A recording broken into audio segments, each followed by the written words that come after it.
ध्यान से देख, हल्ला मत कर। अभी से ध्यान से देखो, हल्ला मत करो, ठीक है? ध्यान से देख, उसके बाद समझा करो। जहाँ भी डाउट होगा बोलना, और क्या बोलेंगे, ठीक है?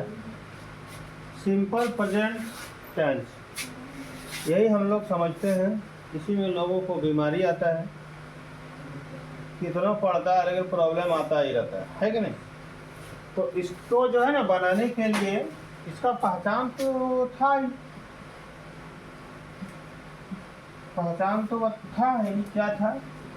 ता है हिंदी वाक्य के अंत में, टी है, ते है, ता हूँ और टी हूँ, यही रहता है। लास्ट में हिंदी वाक्य के अंत में अगर यही रहेगा तो उसको हम सिंपल प्रेजेंट टेंस। इसका बनाने का नियम, बनाने का नियम, एक अफर्मेटिव का सेंटेंस होता है। क्या बोले हम? यहीं पर ध्यान होना चाहिए, ठीक है? अफर्मेटिव होता है, दूसरा नेगेटिव होता है, तीसरा इंट्रोगेटिव का सेंटेंस होता है, चौथा इंट्रोगेटिव प्लस नेगेटिव का सेंटेंस होता है, और एक होता है क्या, use of question word. Shortcut में इसको लिख दिए, क्वेश्चन वर्ड का प्रयोग किया जाता है।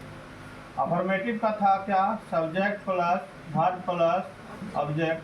नेगेटिव का था सब्जेक्ट प्लस डू या does plus not plus verb one plus object. Interrogative था डू या does plus subject plus verb plus object plus प्रश्नवाचक चिन्ह लगेगा, क्वेश्चन मार्क जिसको बोलते हैं।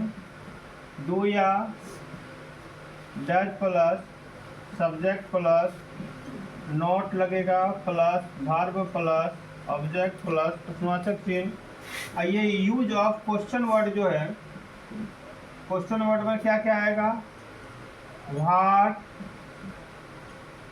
वेयर, व्हेन, व्हाई, हु, नहीं हैं, हाउ, WHOW, तब HOW ETC, ये सब जो है ना क्वेश्चन वर्ड का भी प्रयोग करने के लिए आएगा।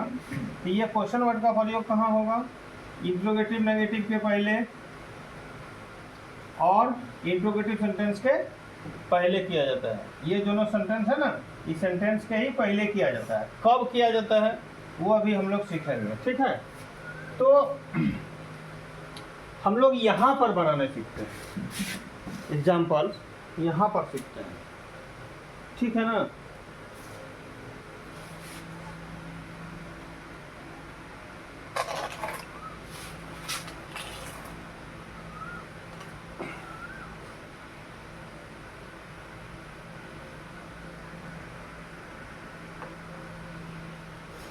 तो यहाँ पर बनाने क्या सीखते हैं, ध्यान दीजिएगा। अफर्मेटिव का सेंटेंस जब बनाइएगा तो उसमें डू या डज का प्रयोग किया जाता है। किया जाता है कब किया जाता है? अगर subject third person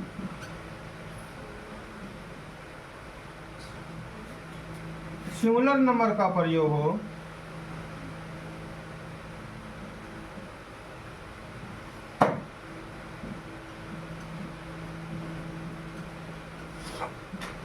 singular number का प्रयोग हो, तो वर्ब में एस या ईएस जोड़ा जाता है, जोड़ा जाता है। अब लोगों के पास एक समस्या रहती है। क्या समस्या रहती है? कि थर्ड पर्सन सिंगुलर नंबर किसको मानेंगे किसको नहीं मानेंगे। इसके लिए जो है ना आप 3 गो चीज को याद रखिएगा, आई, यू और प्लूरल। 3 गो चीज को छोड़ करके सबको थर्ड पर्सन सिंगुलर नंबर मानना। ये 3 ही है जिसको थर्ड पर्सन सिंगुलर नहीं मानेंगे, बाद बाकी को आप थर्ड पर्सन सिंगुलर मानेंगे। इसका मतलब ये 3 के साथ में एस या ईएस का प्रयोग नहीं करना है, लगाना नहीं। क्या ठीक ठाक है? तो अब हम लोग एग्जाम्पल में देखते हैं। एग्जाम्पल आप जैसे बता सकते हो, जैसे हम अपने से लेते हैं,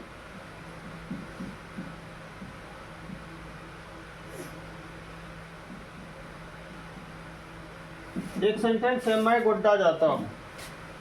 तो सबसे पहले आपको चयन करना होगा कि ये जो 4 सेंटेंस है, अफर्मेटिव 1, नेगेटिव 2, इंट्रोगेटिव 3, इंट्रोगेटिव और नेगेटिव 4, ये 4 सेंटेंस है, ये चारों में से किस में है ना, किस नियम का प्रयोग करेंगे। तो इसके लिए जो है ना कुछ ट्रिक्स है। क्या ट्रिक्स है? देखिए लास्ट में, इस सेंटेंस का लास्ट में क्या है? पूर्ण विराम है ना। आप पूर्ण विराम को अंग्रेजी में बोलते हैं क्या? Full stop. इसमें देखो फुल स्टॉप किसमें है? एक अफर्मेटिव में है और एक नेगेटिव में है, और ये दोनों में क्वेश्चन मार्क है। ठीक है, लास्ट में क्वेश्चन मार्क तो नहीं है, फुल स्टॉप है। तो फुल स्टॉप जो है, पूर्ण विराम जो है, ये दोनों में नहीं है, इंट्रोगेटिव में नहीं है, इंट्रोगेटिव में नहीं है। इसका मतलब इसमें इंट्रोगेटिव और इंट्रोगेटिव नेगेटिव का प्रयोग नहीं होगा। क्लियर हो गया? क्लियर हुआ कि नहीं? अब रही बात अफर्मेटिव या नेगेटिव होगा, तो नेगेटिव में देखिए नेगेटिव वर्ड का प्रयोग है नॉट। यहाँ पर नेगेटिव वर्ड है नहीं, शब्द लिखा हुआ है नहीं, इसका मतलब है ये नेगेटिव नहीं होगा। तब क्या बच गया? अकेला अफर्मेटिव। तो ये अफर्मेटिव का प्रयोग करना है। क्लियर हो गया? जब कोई व्यक्ति ईंटा पारता है, ईंटा नहीं, ईंट थापने वाला जो काम करता है, तो उसके पास एक फरमा होता है। फरमा होता है ना, क्या उसको हम बोलेंगे बिना फरमा का बनाइए तो बना नहीं सकेगा क्या? हाँ, उसी प्रकार ये आपका फरमा है, समझे ना। इसमें आप डाल दीजिए मिट्टी को, पलट दीजिए, तैयार हो गया। क्या? ईंटा तैयार हो गया। उसी प्रकार इसमें से आप डाल दीजिए, जो जो मांग रहा है, जैसे मांग रहा है, आपका सेंटेंस सही हो जाएगा। तो सबसे पहले मांग रहा है क्या? सब्जेक्ट। तो सबसे पहले सब्जेक्ट इसमें देखिए क्या है, मैं है कि गोड्डा है कि जाता है कि हूँ है, क्या होगा? तो इतना तो पता है कि सब्जेक्ट क्या होगा? मैं होगा, होगा कि नहीं? और गोड्डा क्या है? ये गोड्डा ना वर्ब है ना ऑब्जेक्टिव है, कुछ नहीं है, प्लेस है, इसलिए हम उसको अदर वर्ड का प्रयोग करेंगे, इसको हम अदर वर्ड कहेंगे। और जाना जो है क्या है? वर्ब है। ठीक ठाक है?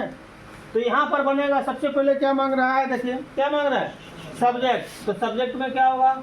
आई। उसके बाद क्या मांग रहा है? वर्ब। वर्ब में क्या होगा?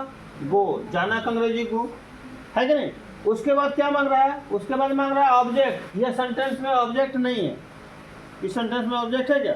नहीं है। क्यों नहीं है? तो बोलता है क्या? क्या या किसे शब्द लिख करके और वर्ब लगा के क्वेश्चन कीजिएगा, जो आंसर मिलेगा वो क्या होगा? ऑब्जेक्ट होगा। किसको छोड़कर? सब्जेक्ट को छोड़ करके। सब्जेक्ट को छोड़ करके जो आंसर मिलेगा वो क्या होगा? क्या होगा? ऑब्जेक्ट होगा। जैसे यहाँ क्वेश्चन कीजिए, जाता हूँ, वर्ब हुआ ना, क्या जाता हूँ? आंसर मिल रहा है क्या? किसे जाता हूँ? आंसर मिल रहा है क्या? इसलिए इसमें ऑब्जेक्ट नहीं है। तब क्या लिखेंगे? अदर वर्ड का प्रयोग कर देंगे। क्या करेंगे? Other word. अदर वर्ड में क्या? गोड्डा। तो कहीं को अगर हम जाते हैं, इस सेंटेंस या सेंटेंस होगा मैं गोड्डा को जाता हूँ। यहाँ पर को छिपा हुआ है। को क्या है? छिपा हुआ। मैं गोड्डा को जाता हूँ, तो यहाँ को के लिए क्या लगाना होगा? टू। और गोड्डा जो है लिख देना है। गोड्डा देखिए प्लेस है, जगह का नाम है, इसलिए इसका जी अक्षर क्या होगा? बड़ा होगा। किसी भी चीज का अगर नाम प्रॉपर नाम होगा, उसका पहला अक्षर क्या होता है? कैपिटल होता है। बस आपका सेंटेंस बन गया। लेकिन लास्ट में जरा दिमाग लगाना है। क्या लगाना है कि ये सब्जेक्ट जो है, क्या ये तीनों में कोई है? तीनों में कोई है? क्या है? आई है। इसका मतलब इसमें ऐसी एस लगाने बोलता है? नहीं, तो हम भी नहीं लगाएंगे। मेरा सेंटेंस सही हो गया। कोई दिक्कत? किसको, किसी को समझने में कोई प्रॉब्लम? किसी को समझने में प्रॉब्लम? अभी तक में कोई प्रॉब्लम? अब इसको हम 4 सेंटेंस में विभाजित करते हैं, 4 सेंटेंस बनाते हैं। पहले था मैं गोड्डा जाता हूँ। नेक्स्ट हम बनाएंगे मैं गोड्डा नहीं जाता हूँ।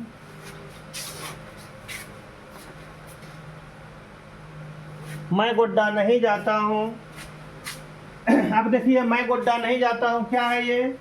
नेगेटिव का है, तो नेगेटिव में बनाइए। क्या मांग रहा है सबसे पहले? सब्जेक्ट। सब्जेक्ट में क्या होगा? आई होगा। उसके बाद डू या डज। तो ध्यान दीजिएगा, अगर वर्ब में लगता है यहाँ एस या ई एस तो लगेगा डज, नहीं लगता है तो क्या लगेगा? डू। या फिर अगर ये सभी होगा तो लगाइएगा क्या? डू। क्या लगाइएगा? डू। अगर ये सभी नहीं होगा तब लगाएंगे डज। ये सब है, ये सब है। ये तीनों में कुछ है क्या? सब्जेक्ट, सब्जेक्ट आई है ना, सब्जेक्ट है ना, तो क्या लगाएंगे? डू। यहाँ लिखेंगे डू। डू के बाद क्या लगाना है? नॉट। लगा दीजिए नॉट। उसके बाद क्या लगाना है? वर्ब। वर्ब में क्या होगा? गो। और टू हो जाएगा। और क्या हो जाएगा? कोई दिक्कत? कोई दिक्कत नहीं ना? अब इसी सेंटेंस को बना देते हैं इंट्रोगेटिव में। क्या मैं गोड्डा जाता हूँ। अब जब प्रश्न कर रहा है तो यहाँ प्रश्नवाचक चिन्ह लगेगा नहीं। यहाँ पे ध्यान दीजिए, प्रश्नवाचक चिन्ह वाला कौन कौन है? एगो इंट्रोगेटिव है, एगो इंट्रोगेटिव नेगेटिव है। हम क्या बोले, अभी से जब तक बता रहे हैं तब तक बोर्ड पर ही ध्यान रहना चाहिए। और जिसका ध्यान भटक गया फिर वहाँ से पीछे हटक जाएगा, याद रखिएगा। फिर पीछे हटक जाइएगा, फिर आपको नहीं समझ में आएगा और फिर आपके पास समस्या आएगी। तो देखिए, इंट्रोगेटिव और इंट्रोगेटिव नेगेटिव है। इसमें तो नेगेटिव का प्रयोग है नॉट, वहाँ लगा हुआ है क्या? इसका मतलब इंट्रोगेटिव है। तो सबसे पहले क्या बोलता है? लिखना डू या डज। तो अभी तुरंत देखिए, आई यू या प्लूरल रहेगा तो क्या लगेगा? डू लगेगा। क्या लगेगा? डू लगेगा। तो सबसे पहले डू या डज लिखने बोलता है, क्या लिखेंगे? डू लिखेंगे। डू लिखिए। पहला सेंटेंस का पहला अक्षर क्या होगा? बड़ी। क्या होगा? बड़ी। डू या डज के बाद क्या लिखने बोलता है? सब्जेक्ट में क्या होगा? आई। याद रखिएगा कि आई हर हमेशा, आई जो होता है बड़ी होता है, कैपिटल होता है, छोटा कभी नहीं लिखाता है, ठीक है। मैं का अंग्रेजी जो है आई होता है ना, वो हर एनी टाइम कैपिटल होती है। उसके बाद वर्ब में क्या होगा? गो। उसके बाद क्या बचा? टू। कोई कोई क्या करता है, यहाँ कोई तो नहीं लगाता है, जबकि गलत हो जाएगा। हर मामा देख लीजिए, बोल रहा है लगाने के लिए, बोल रहा है ना, लगाना ही होगा। नेक्स्ट एक सेंटेंस और बनेगा। क्या मैं गोड्डा नहीं जाता हूँ। तो इसका क्या हो जाएगा? सबसे पहले डू या डज लगाओ। देखिए, सबसे पहले क्या लगाना? डू या डज। क्या लगेगा? डू। उसके बाद सब्जेक्ट, उसके बाद नॉट, उसके बाद वर्ब क्या होगा? और कहाँ जाना? टू। क्या हो जाएगा? टू लगा के एक सेंटेंस को कितने सेंटेंस में बदला? 4 सेंटेंस। एक सेंटेंस और बदलाएगा, है ना। मैं गोड्डा कब जाता हूँ, या मैं गोड्डा क्यों जाता हूँ। चलिए यही सेंटेंस लिखेंगे। मैं गोड्डा क्यों जाता हूँ। प्रश्न पूछ रहा है ना, प्रश्नवाचक चिन्ह। अब देखिए यह सेंटेंस कैसे बनेगा। तो देखिए, लास्ट में प्रश्न लिखा है तो ये प्रश्नवाचक वाला बनेगा, ये दोनों में से एक होगा, है कि नहीं। तो मैं गोड्डा क्यों जाता हूँ, तो ये क्या, कब, कहाँ, क्यों, कैसे, ये सब का अंग्रेजी अगर सेंटेंस के बीच में कहीं पर प्रयोग हो, शुरू और लास्ट को छोड़ करके बीच में कहीं प्रयोग हो, इसका अंग्रेजी सबसे पहले लिखाएगा भाई। क्यों अंग्रेजी भाई होता है ना, सबसे पहले लिखाएगा। अब बताइए, मैं गोड्डा क्यों जाता हूँ, ये इंट्रोगेटिव का है कि नेगेटिव, इंट्रोगेटिव नेगेटिव का है? इंट्रोगेटिव सेंटेंस में जो है उसको बैठा देना है। सबसे पहले डू या डज, क्या लगेगा? डू। उसके बाद सब्जेक्ट क्या लगेगा? आई। उसके बाद वर्ब गो। अदर वर्ड में क्या लिखेंगे?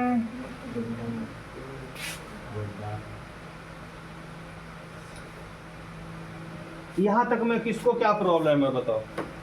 यहाँ पर किसको समझ में नहीं आया बताइए? यहाँ पर किसको क्या समझ में नहीं आया बताइए?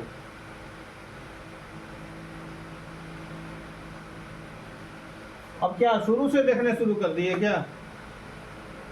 जो बनाने के लिए बतला रहे हैं क्या समझ में आ रहा है? हर जगह समझ में आया है कि नहीं आया? तो उधर तो उदाहरण वाला है ना, नहीं है? हम एक सेंटेंस को 4-5 सेंटेंसों में विभाजित कर देते हैं, आप लोगों ने। लेकिन याद रखिएगा, एक कहानी बताता है कि चोरी करने जाना लेकिन कोई देखना नहीं चाहिए। बताया गया था ना, चोरी करो लेकिन कोई देखना नहीं चाहिए। एक आदमी था, वो चोरी नहीं कर सकता था। उसको पूछा क्यों नहीं चोरी कर सका? बोल हमको देख रहा था। कौन देख रहा था? बोलता हम खुद ही देख रहे थे। है कि नहीं? तो वो आदमी चोर है, वो सच्चा इंसान है कि नहीं? उसी प्रकार सर जी, किसी का कॉपी मत देखिए, अपने आप में सोचिए। हमको अपना सीखना है ना, अपने से बनाओ। यहाँ गलती होती है तो कुछ दिक्कत है क्या? होने दो, जितना बार गलती होगा उतना ज़्यादा सीखोगे, इसलिए कोई दिक्कत नहीं है। मिटा दें इसको।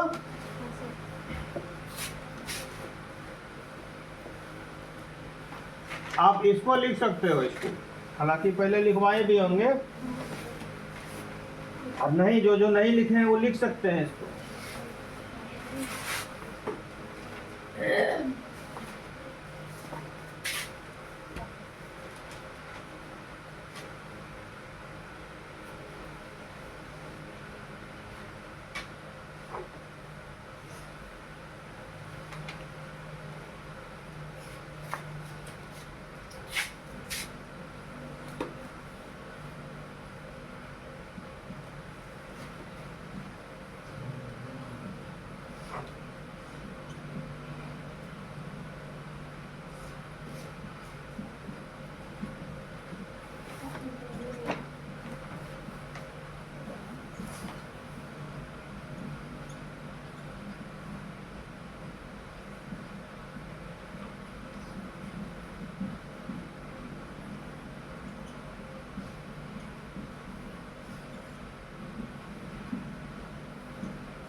पांच सेंटेंस दिए हैं, अपने से बनाओ।